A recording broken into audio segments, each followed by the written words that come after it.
Hello there, and welcome to this quick video with Flood and Oop.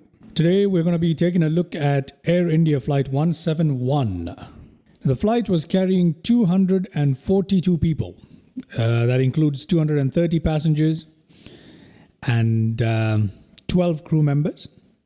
The aircraft involved in the crash was an 11-year-old Boeing 7878 Dreamliner. The flight operated by Air India obviously crashed shortly after takeoff on the 12th of June 2025. We're going to take a look at the flight path, have a look at a short recreation of the flight, as well as discuss what most likely happened on this particular flight. Now, it was operated by a Boeing 787-8 Dreamliner with the registration VT-ANB. And shortly after takeoff from Ahmedabad Airport in India, it crashed into a hostel block at BJ Medical College in the nearby neighbourhood, right off the runway where it took off from. So from the videos which have been circulating around, what appears to have happened was that the plane started losing altitude right after takeoff, more or less, and then it crashed in a slight nose-up attitude into the hostel block.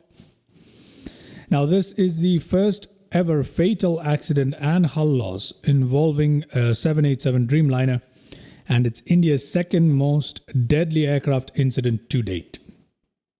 It is also Air India's first accidents since 1985, first fatal hull loss of Air India since 1985.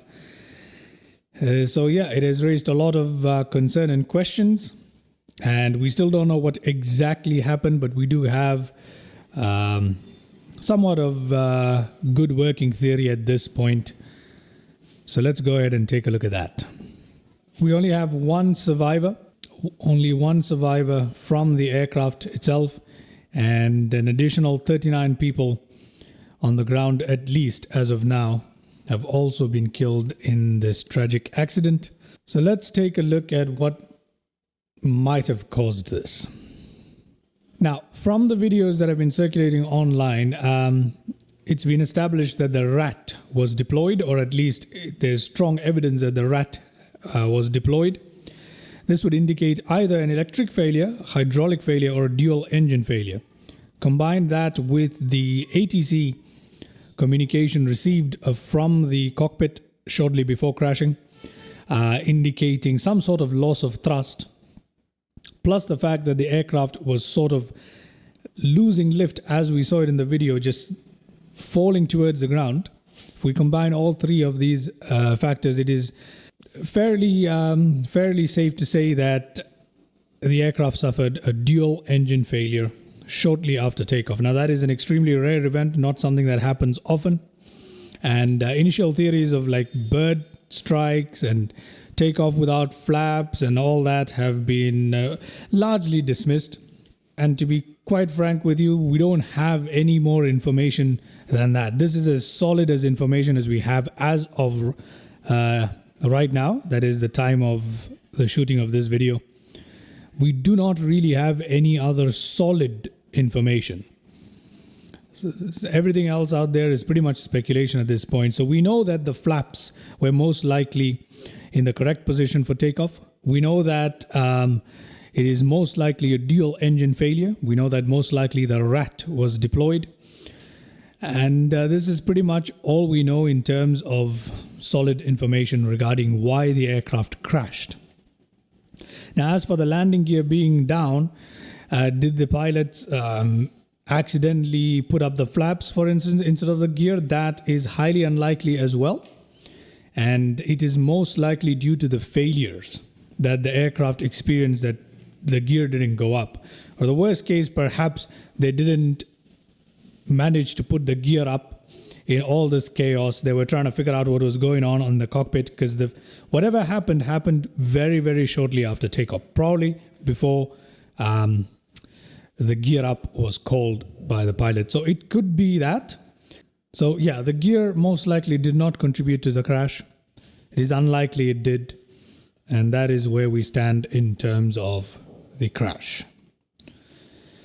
Now we will take a quick look at Little Navmap, and that will allow us to take a closer look at what exactly happened. Right, so this is the crash site right here, and that is the end of the runway. That is the start of runway 23 where it took off from. So as you can see, the distance that it actually flew is probably half of the runway distance. So it wasn't in the air for long at all. Now, if we take a little zoom into the crash site here, in this building, that's where the the tail of the aircraft was lodged, and the nose and other bits were strewn along in this line. I believe the cockpit area was somewhere here.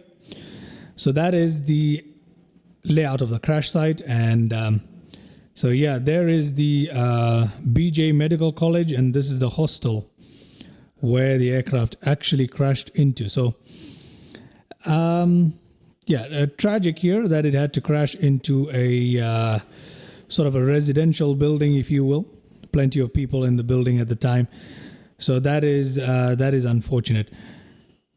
As you can see, the aircraft pretty much just took off, flew in a straight line, went straight down. Now, maximum height it is said to have achieved was roughly around 600 feet or 191 meters off the ground before it started descending and eventually crashing in this area here.